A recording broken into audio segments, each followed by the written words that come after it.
Well, as we approach the end of our session, we welcome our last but never least speaker. Our next speaker is here to tell us that there are many approaches to introducing theatre in education. Imagining that we are involved in everyday situations is also a way to bring the benefits of theatre into the classroom. And it gives the learners an opportunity to rehearse for real life. Please welcome to the stage, from Spain, teacher of English and translator, Mapi Tartaj.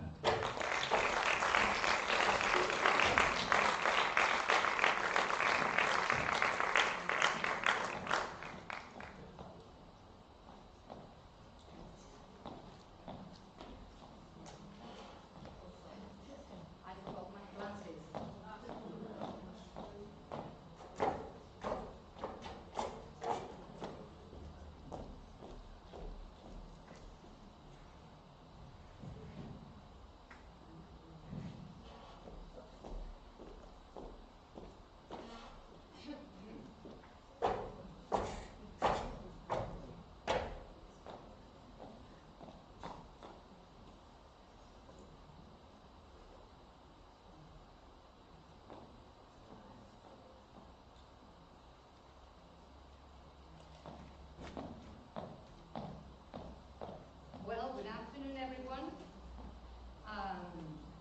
My name is Mapi Tartaj. I'm a teacher, as Richard told you, at the Universidad Popular. Something I've been doing, teaching English for the last 33 years, which is a long time. But I remember, still in my early days, I was already captivated by the irresistible appeal of theatre and role-playing, which I started working with from the very start. So why role-playing? Because it's a practical and experiential learning experience. So I think somebody else decided that it was a good idea to bring this quotation by William Shakespeare. The only thing I added at the end was his acts being 7 ages, which this is a poem, that's the 7 ages of man, and it describes the life of a man throughout his lifetime, playing the different roles from infancy to old age and dotage. So here he is telling us that the whole world is a stage and is the place where we all play our parts. I myself am performing for the first time as a speaker here for you today. So what is role-playing? Let me give you some definitions. There we are. I'm not going to read them. I know you all can read. But I want to point out this safe environment thing here, which is we are talking within the classroom, and so we feel secure, we feel safe, which is an important thing. And also, with the second definition I bring here, role-playing allows students to apply their knowledge. They come with their knowledge into the classroom, and they can practice their skills in a real-life or close to real-life situation, which is the point of role-playing. Okay? You're playing a role. Okay, so that is, we're not working behind the book. We are trying to get our students use their knowledge in a practical situation and to move them out of their comfort zone. So here we have the word. It says the word at the top. The word role play. Now role, what is role? Role means to perform or to play a part. This is a word from the 17th century. It comes from French, as about nearly 30% of the English words come from French. So not a surprise. So this is rôle. Am I saying it correctly in French? Rôle, okay? Which means a roll of paper where the actors' parts were written on. That's where the word role comes. And then we have the other part, play, which refers to the creativity and playful side there is to it. Well, at least this is my opinion. So this is learning while playing. Right, so I work with adults, and for them, there are plenty of benefits that come from role-playing. Oh, sorry. I made a mistake.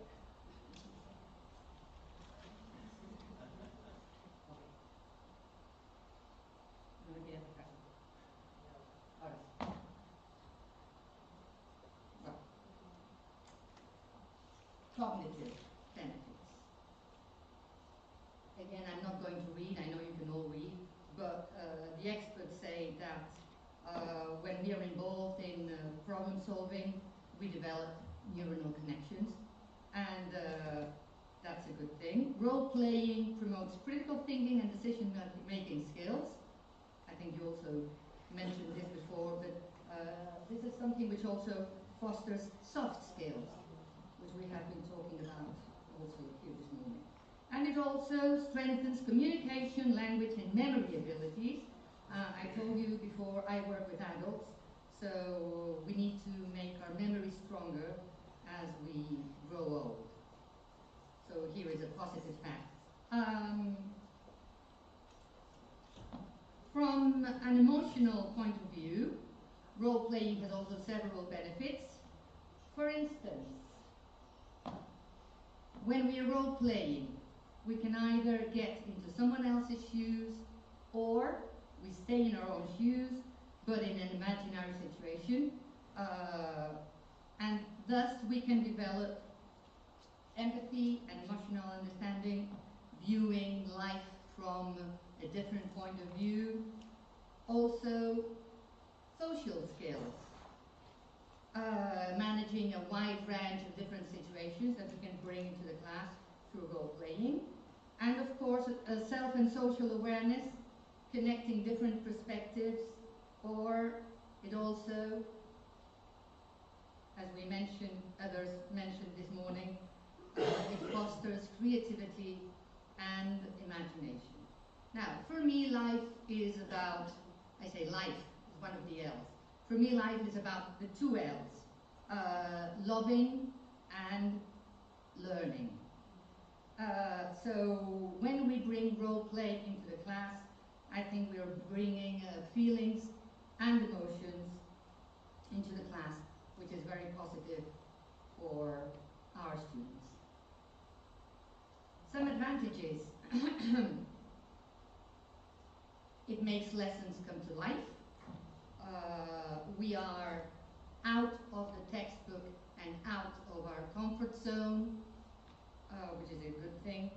It allows pupils to assume the role of another person and practice their behavior and so on. So we are rehearsing being others instead of being ourselves all the time, which is sometimes a bit boring to be yourself all the time.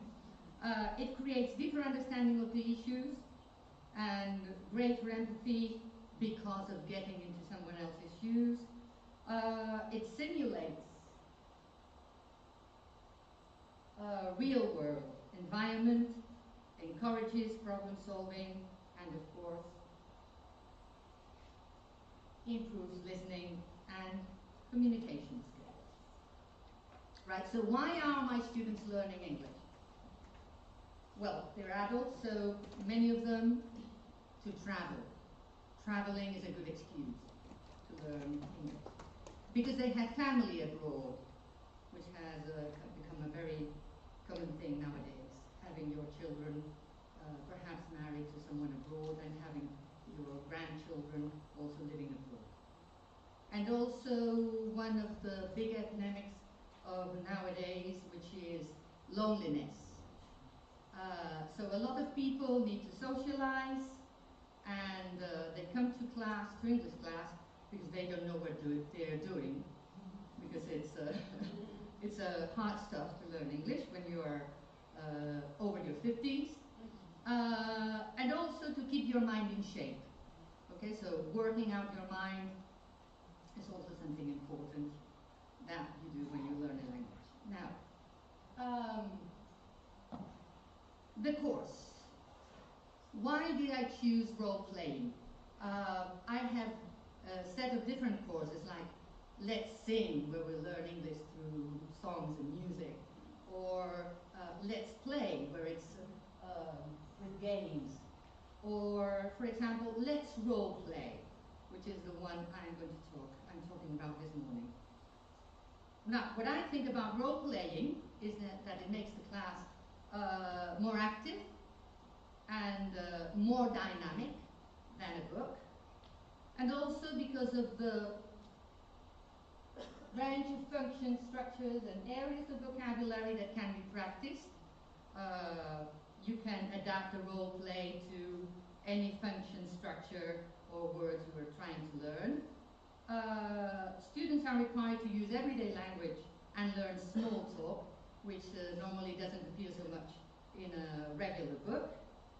Okay, also because it's a useful rehearsal for real life, because you can go through many different situations with role playing. You can go to a restaurant, you can go to a fast food restaurant, you can be checking in at an airport or at a hotel, or you can spend the day out in London and decide what you're going to do. You can go to the bank, you can ask for directions, and so on and so forth. It's also about helping us acquire set phrases that might help us out of a situation, and it's a good opportunity to interact with others. It boosts social, emotional, soft skills, as I mentioned before, and the most important thing of all, I think, it's engaging, it's motivating, and it's fun. Right, so, from a learner-centered approach, selecting the right role play. So what questions do I ask myself in order to know that the role play we're going to have in class today is the right thing to do? Will my students enjoy it? That's a good question. Boredom is the worst. Will they find the language practice useful? Does it stand close to real life? Will the situation sound familiar? Is it at the right level? So I ask myself, what tools do they have at the beginning of the class, and what tools are they going to need in order to get real good practice? Right, the role of the teacher, of course, provides instructions, assigns roles, provides support when needed, feeds in language.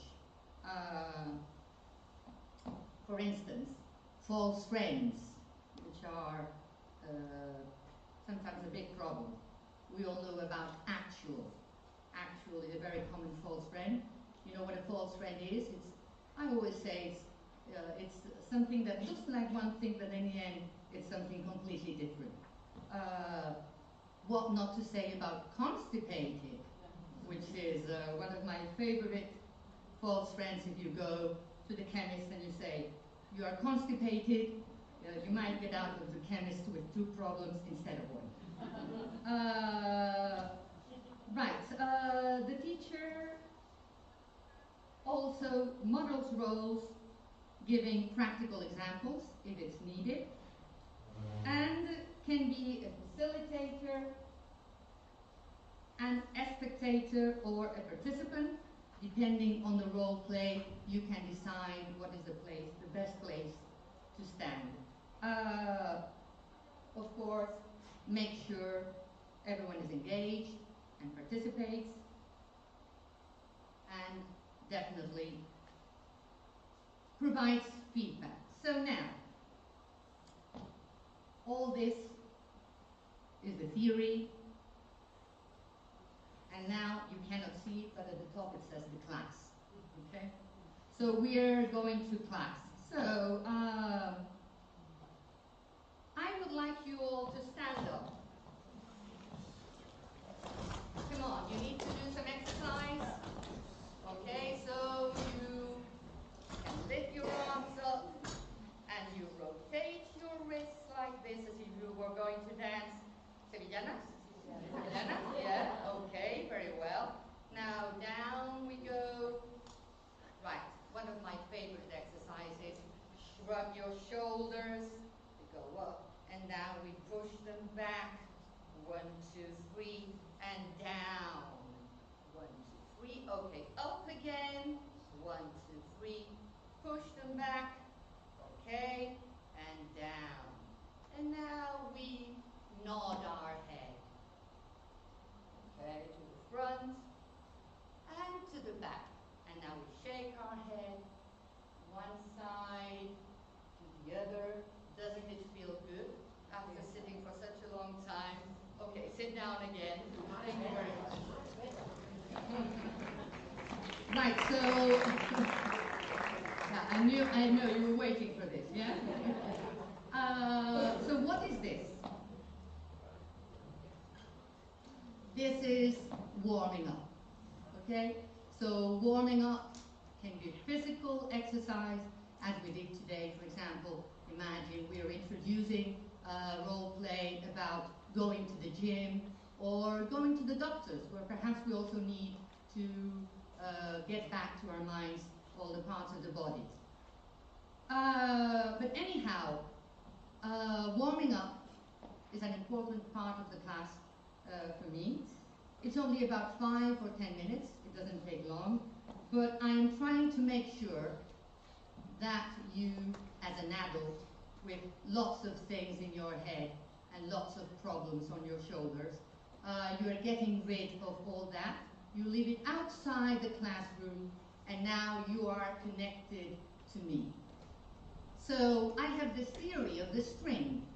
When I'm in class, I feel as if there is a string that connects you, each one of you, to me. Now I need this string to be tense enough to keep you moving forward, to keep you engaged and motivated, but not so strong, not to pull it so strong that it will break. Because then I'm going to lose you, and that's something I don't want to happen, okay? I want you to stay with me. Can you feel the string that's binding us together? Okay. Right, so we all know about warming up, as we are teachers, but some examples, for example, brainstorming is a good warming up, a matching exercise, perhaps asking a few questions, and one of my favorite, because it's a resource that needs very little preparation, which is always very good if you're a teacher and you don't have enough time to do all your tasks. So for example, if now I ask you, name 10 words related to theatre and role play, right? So that would be a warming up. So what words can you tell me about theatre? Stage. Stage. Okay. Okay. Props. Okay, props. That will come up later. Props and realia. Okay, so anyway, 10 words about any subject that you are trying to introduce to the class. I think it's a very useful resource.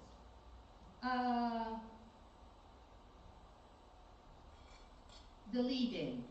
Right, in my role play course, first thing is the warming up, and then we have the lead-in.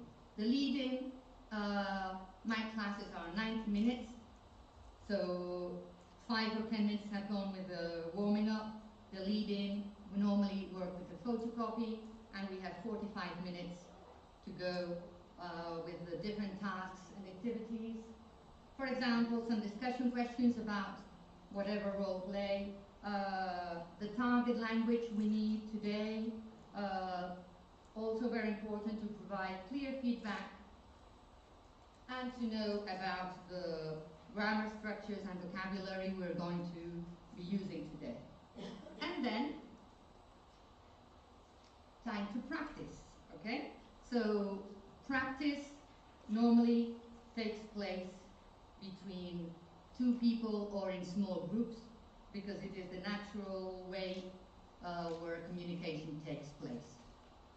I am not in a normal situation now. I'm talking to a lot of people, but normally, if you're sitting around the table with 4, 5, 6 people, you end up talking to the person next to you, or perhaps to 2 people at the same time, but no more, okay?